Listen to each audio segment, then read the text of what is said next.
Welcome to the Research Culture Uncovered podcast, where in every episode we explore what is research culture and what should it be. You'll hear thoughts and opinions from a range of contributors to help you change research culture into what you want it to be. Welcome to the Research Culture Uncovered podcast. I'm Heledd, a Research and Development Advisor at the University of Leeds, and I'm joined today by my co-host Ruth, a careers with research consultant. We're both part of the Research and Development and Culture team within the Organisational Development and Professional Learning, or ODNPL for short. In today's episode, we're diving into a topic that sits at the heart of what we do, creating space for researchers to be heard. It's something that Ruth and I are both deeply passionate about, helping researchers reflect, feel valued, and connect with their purpose beyond the day-to-day pressures of academic life. Ruth, you've been at Leeds for about 4 years now, but your experience with research spans, dare I say, decades. But what have you noticed about culture and how researchers are or aren't heard within it? Yeah, because I've been doing this for quite a while, and it's exciting now as it was back then, is helping researchers really get the space to reflect and make sense of their lives and their careers, and also build that confidence to really ask for what they need. And I do see a difference, actually. I think over the years we give researchers more and more opportunity actually to get heard, which is obviously wonderful news, and I'm very supportive of that.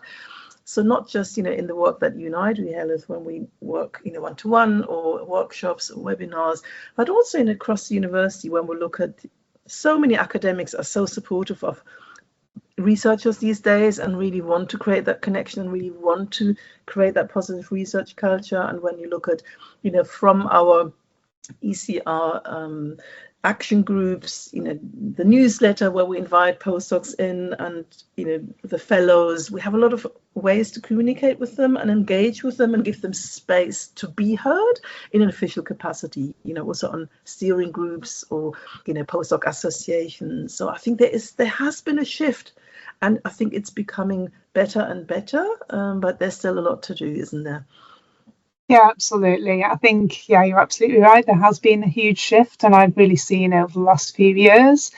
When I think and reflect back on my own kind of work as a researcher, as a postdoc for 14 years, and at the time, I felt valued for my outputs, things like papers, grants, funding applications, but not really as a person so much, not necessarily within the academic environment.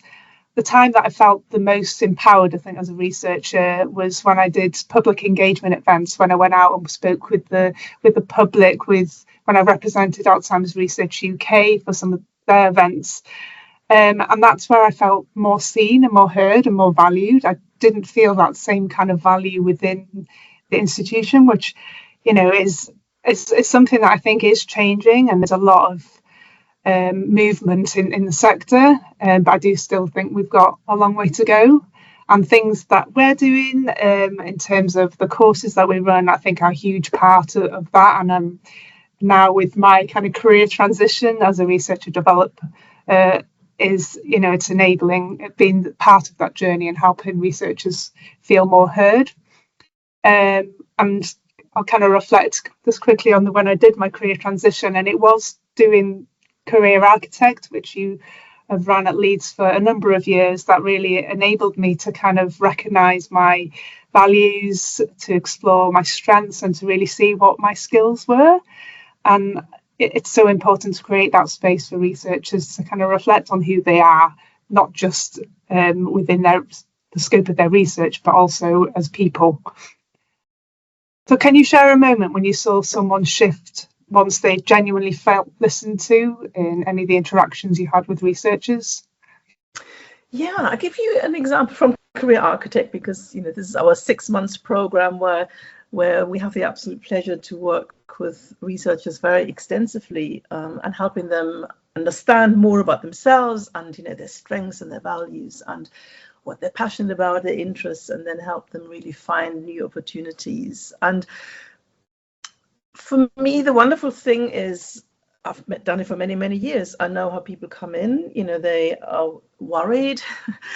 It feels scary. They often don't know who I am. They don't know what to expect. And they come with a lot of apprehension and often also real questions about themselves. And, and let's be honest, very low confidence because they don't really get so much positive feedback. And when they think of, having that transition, we always shrink a little bit when we think of a big new challenge coming our way, and then working with these people, really giving them the space and also, the being non-judgmental and welcoming them in the way that they are and being reassuring and making them feel safe and giving them space to say what they need to say. I think that creates a certain atmosphere that you can just see it in their faces and their bodies, and they just relax and they think, wow, I'm not the only one. We're all here in a similar situation. And then I can really start to work with them. Because for me, giving that confidential space, feeling really safe and agreeing our boundaries, that we don't share what we discuss with other people. So they can really open up, and that is something that's for me really, really important. That's a space giving piece. And when you give our wonderful, talented, intelligent, motivated colleagues that space, they grab it with both hands. You were part of that yourself, Heledd. It is, and it's easier for me because I'm not here as their research leader. Yeah, I'm someone here who cares deeply about them as human beings and their professional development. So I come in from a more neutral space, I guess. My expectation is that they engage with me, that they make the most of the opportunity, and that they really, open up and work on themselves so that I can help them move forward. That's my expectation, but I'm not questioning their researcher skills or their technical skills or anything like that. I welcome them in as human beings. I don't even think of them as researchers in the first place. For me, they're human beings. Let's work together and help you through that transition and help you move forward, and then at the end, when they then say, gosh, I feel so confident now, for me, that is when I recognize they've had the space and they've really shown their true colors and what they're able to do and capable of. That's for me, that's a proper space giving. But it's an investment, but their response are beautifully. So it's a good investment that we're making here. Yeah, absolutely. I think I've definitely seen firsthand that shift in confidence as well after running the program with you this year. And, often we find maybe with the workshops that we do, people come along and we see they take on board some of the kind of advice or tools that we give them, but then actually what do they do when they take them away, and does it then get lost again? So programs like the longer programs does give you that space to be able to do that longer term. I think when the shorter kind of programs, it is dependent on you as a person. You have to fully engage in making things happen for yourself. Bring something in here, because even on a short programs, you can really make a difference by giving people space. Can I just bring in an example? So I ran a webinar on CVs a couple of months ago, and I had a really big audience. I think we had 50 people on there, and quite early on I had a PGR ask a question, and she was in the arts and humanities, and she asked the question about, the atmosphere in the UK is really hostile at the moment for anyone who doesn't, that was her feeling, anyone who does arts and humanities and research, we're under pressure, we're being called Mickey Mouse degrees and all these things. And she felt really, really, really low. And she chose that webinar to ask that question in front of 50 people. And she said, I feel so low. I feel so unappreciated with my research. What's the point of it all? And then, as a facilitator, you really have to then a split second to decide, this is not really part of our conversations here. Do you park it? Do you move on? Do you give that person space? And I just felt I thought, this person in front of 50 people plucks up the courage to say something very personal, and she said it in a way that it was very obvious she was not in a good place. And I thought, okay, Ruth Winnen, you're not parking this. So I said to everyone, you know what? let's just discuss. And we had about 10 minutes conversation about it. And, I am older. I have the hindsight. I've been through ups and downs in the economy, in the political landscape, in higher education. I bring a slightly more mature perspective, I guess, and so we're having a really good conversation about this. In the webinar, there was not even about that as a topic. Everyone was really contributing and sending lovely things in the chat. And she was so positive afterwards. And then I said, okay, let's get back to our topic. And I'm really glad we took the time. 3 hours after the webinar, I get the most unbelievable email, full of gratitude that someone actually took the time to listen, and she felt so heard. And I was so glad that I took that moment, because there's something in your facilitator head going on. I've got a program I need to deliver. I have certain learning outcomes. I have certain specific amount of time here. Do we really have time for it? And I thought, no. Sometimes you just have to stop and give people the space and respond. I didn't want to fob her off, and everyone was so engaged, and she got a lot of support from the other participants too, because I think it is easier if you're doing science and technology than if you're doing arts and humanities at the moment, because there's so many cuts, and there's so many, yes, we have to do so much justification for what we do. And she really felt it, but I also couldn't quite, stop wondering, why does she have to come on a webinar with a careers professional? Where is her community? Where are her supervisors? I would have hoped that they have those conversations there too. So I think that's incredibly courageous of her to be so vulnerable within that space. And I imagine on that webinar, she made a difference to a lot of people. Exactly. Not just her. I think it takes, just one person to actually enable other people to feel heard as well, because that gave an opportunity then for you to guide a discussion and to be open with her as well, to allow that conversation to happen. And because other people were so supportive, other people are feeling the same. And I think a lot of people don't realize that you have the imposter syndrome. You sat within your space feeling that you're not doing a good job, when actually the person sat next to you is feeling exactly the same. And I think it all really comes down to the communication piece, and also that feeling of being heard within your community. And it really boils down to, if we bring in the Leeds values, collaboration, compassion, integrity and inclusivity, it's living out some of these values so that people feel comfortable and feel that they belong within the community, so they can actually voice the way that they're feeling, and that it isn't isolated within a webinar as you've described here, but more within the community that they're in. And Yes. You know how passionate I am about these values. They really speak to me, and I bring them into our work a lot because I want to normalize conversations about these values. And that's often where we get a lot of pushback, don't we?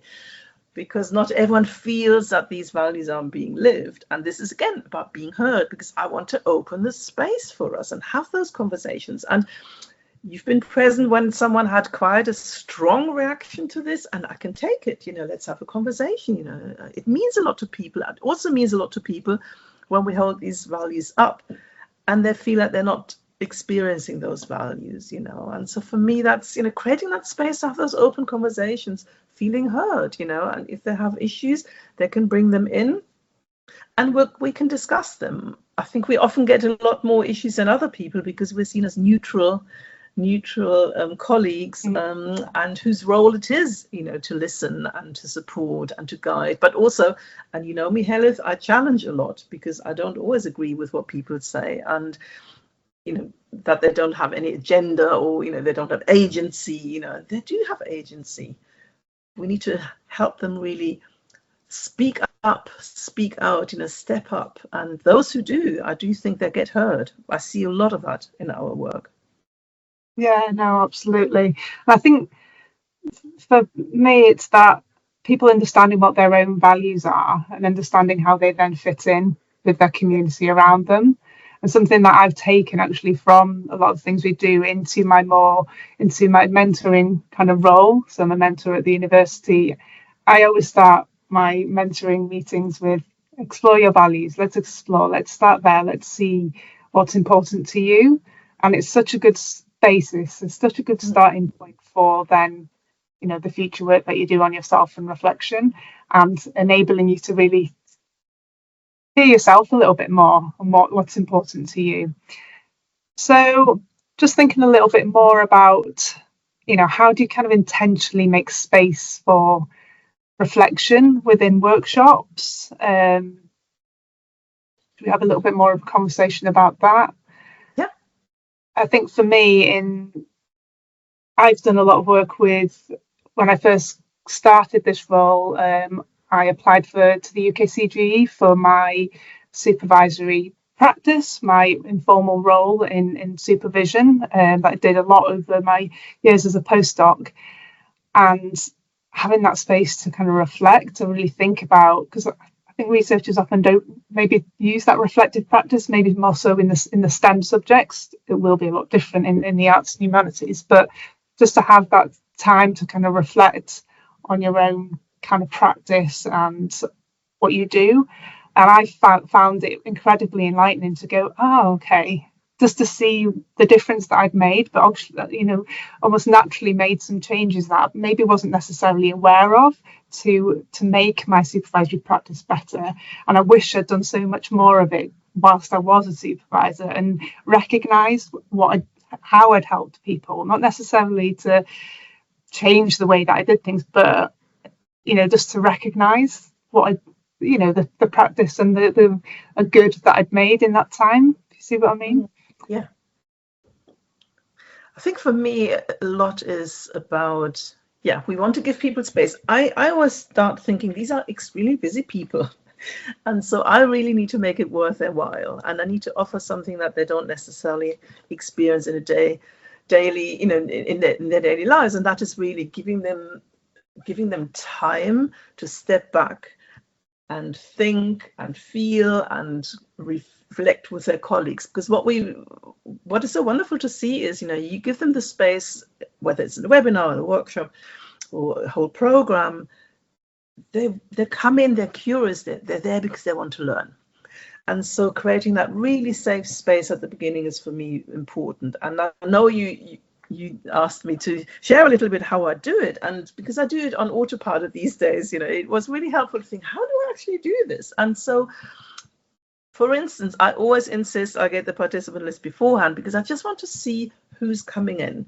Who do I know, who do I not know? And yes, it might take me 20 minutes, but I will check out who's coming in, what is their background, and when they come in, I make an effort to go over. I come in early. If they come in early, I go over, introduce myself and say hello. I'm curious who they are. I want them to feel safe and engage. And you also know quickly those who want to sit there in silence for a while, that's absolutely fine. We as coaches, we're trained to be very observant of what people need in the moment, but I want them really to feel welcome. And we're here, we're curious about them, and we're here in their service. I mean, that's how I see my role. I'm there to support these people, challenge them if necessary. And one thing that you picked up, Heledd, is, I'm really particular about names. For me, getting the name right is really important. And I'm not even a native speaker. So, sometimes I struggle, but then I always say to people, I really want to get this right, because I don't like it when people get my name wrong. I think we're individuals, we have a name for a reason, and it's our identity, isn't it? And you wouldn't believe how many people really like that, Well, they help me pronounce it. I mean, I know me and Welsh names is not a good combo. But, even if I don't get it right, they can see it matters, because for me, I see them as individuals, as human beings. We're here to learn together and from each other.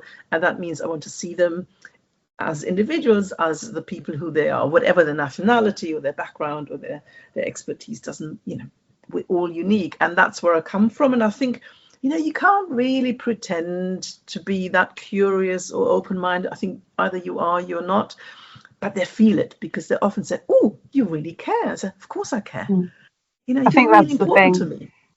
I think you make every participant feel seen. And I just love how you come into a room and you do create that space. I've seen it, you do it on many occasions, and people do feel, and it is the kind of recognition of who they are. It's the naming them is it's such a big thing. Like you'll see their names, and you won't just say it once. You'll refer back to a comment that they've made earlier in the workshop, and so they know that you were listening. You remember what they've said, and you then incorporate that back into the workshop. And yes, a lot of that comes from all the experience that you've had in being able to facilitate. But I think that just creates a space that feels so safe, and each individual participant feels welcomed, feels heard. The name pronunciation is something that I panic around. My name isn't easy, and I hate it when people get it wrong. But then equally, it almost then puts the fear in me to get other people's names wrong, because I know the feeling that I have when people mispronounce my name. But then I panic, I think, in those moments that they've told me their name, but I've forgotten how they've said they pronounce it, and having the confidence to say, can you please say that again, because I want to get it right. Yeah, sorry. I think there's also something else. I mean, I'm a foreigner here. I don't feel like a foreigner anymore. I've been here for so many years, but I've worked and lived in 3 different countries. I remember how incredibly nervous I was when I came to this country as a student, and I was so scared. Is my English good enough? Will I understand people? Can I cope with the curriculum? All this kind of stuff. And of course, it was all fine. But so I can really empathize. We have a lot of international researchers we work with. Some of them are quite young still. They might be in their mid-20s, and they're thousands of miles away from home. They left their families behind. It's being aware what that means and how hard that is, and also recognize it as something that they've achieved already, because it's a big thing. And so I try in many ways, to put myself into their shoes. For instance, you and I know, we're very approachable people. We care about the researchers, but they don't know us necessarily, so that you want to make sure that they feel safe, that they can chill, that they can relax.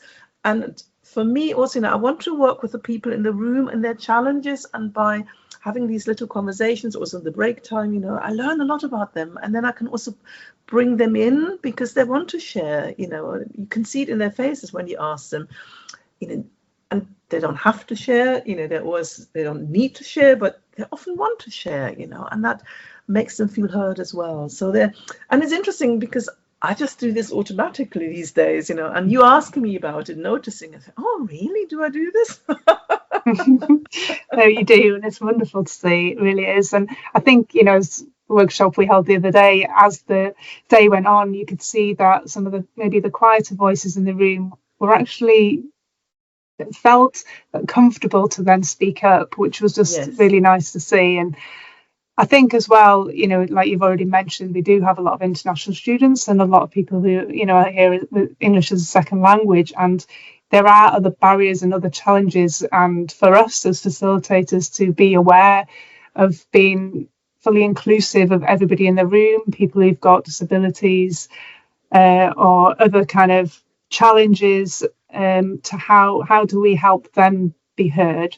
Yeah. And is it through things like, I like to go and sit with a table or sit with an individual and have those one-to-one conversations and just check in, are they understanding what we're talking about, to give them those opportunities to kind of have their voice heard. So it doesn't necessarily always have to be through, a big group discussion. Everybody wants to speak in that kind of space. Yeah. Absolutely. And the energy levels, I think, we watch out for, because when you and I do the leadership program together, for us, we know the content, but for them it's all new and some of it is challenging, and just watching people and seeing where's the energy and okay, let's do another little break, because we want to work with them. Yes, we have our program and we want to deliver certain things, but it's keeping a real eye on how are people feeling, are they flagging, their long days, it's warm in the room, you want all these things. I mean, it's incredible what you do as a facilitator, isn't it? You're constantly watching everything and anything going on in a room, because you need to take the temperature and you need to adapt. And also sometimes they say, what, we've done enough today. Not being a slave to a schedule, I think, is also really important. This is where my flexibility comes in. But lots to learn, and also to be aware of. And I think one thing I do pick up is people are much more confident now about saying in a group, I'm neurodiverse, what I need is X. Even 4 or 5 years ago, I didn't have that in workshops. And I find that really good, that we normalize those conversations. And I think for me, that is huge progress. It's really good to see. Oh yeah, absolutely. I think, it's huge really. And it's, again, more voices being heard, more adaptations being made to help people, get through the work that they need to do and work on themselves. And I think it's absolutely brilliant. So in terms of, maybe wrapping things up a little bit, so we've talked today about creating space for researchers to be heard and how key that is, and really the impact it can have probably on their well-being, their confidence, and even their kind of ownership of their career and where they might be going next, and that noticeable shift in how they feel. We've talked about that shift in confidence, becoming more engaged, feeling confident enough to speak up within a group that they might not necessarily have done before. But what's one small bit of advice that we can give to others to help researchers feel heard? For me, it all boils down to one thing: time. And giving people time to have those conversations, whether it's stopping on the corridor when you bump into them, or seeing them sitting there somewhere having a coffee and saying, can I join you? I'd love to have a chat with you. Or, when they come into your office and they say, I have an issue and I have a problem and I really would appreciate having a conversation with you, because, we're all so busy in academia. And at the end, when you look at really successful academics, when they retire, and when they have all the speeches and what people love about them, it's always about, you were a fantastic researcher, but you were always the person who made time for others, and you had a sense of humor, and you listened, and, you had an open door. And for me, that is the most important thing for all of us. We're all so busy, but we really need to think, what are the priorities? And making time, for me, is something we can all do. And even if we just give every day 15 minutes to someone who really needs it, that is already a culture shift for me. And that's what I'm working on. And also for myself, when people say, can you just give me 15 minutes, or I really have an issue, I really try very, very hard to make the time, because people matter. They matter, and who hasn't got 10 or 15 minutes? Yeah, and the impact that'll have on the way they feel, their self-worth, and their confidence. Just, it doesn't take much sometimes. Exactly. No, I think you're right. Let's take more time to connect with people and have those really wonderful conversations, and get to know our colleagues. And it's so rewarding. And I'm very relationship driven, but it's wonderful to build that community with people. And the things you learn about people when they open up a little bit and share about their histories, their cultures, their preferences, what they love in life, what they're up to, it just builds that community. It builds that sense of belonging, and that's what we want to achieve, isn't it? I mean, that's the joy of working with each other, having these wonderful colleagues and doing the same things together, to solve the big problems out there in the big wide world. That's what our jobs are all about. Yeah, absolutely. Thank you so much, Ruth. Thank you. Thank you to everyone who's been listening today. We hope today's episode encourages you to create space for yourself and others to reflect, to be seen, and to be heard. So until next time, thank you. Thanks for listening to the Research Culture Uncovered podcast. Please subscribe so you never miss out on our brand new episodes. And if you're enjoying the discussions, give us some love by dropping a 5-star rating and written review, as it helps other research culturists find us. And please share with a friend and show them how to subscribe. Thanks for listening, and here's to you and your research culture.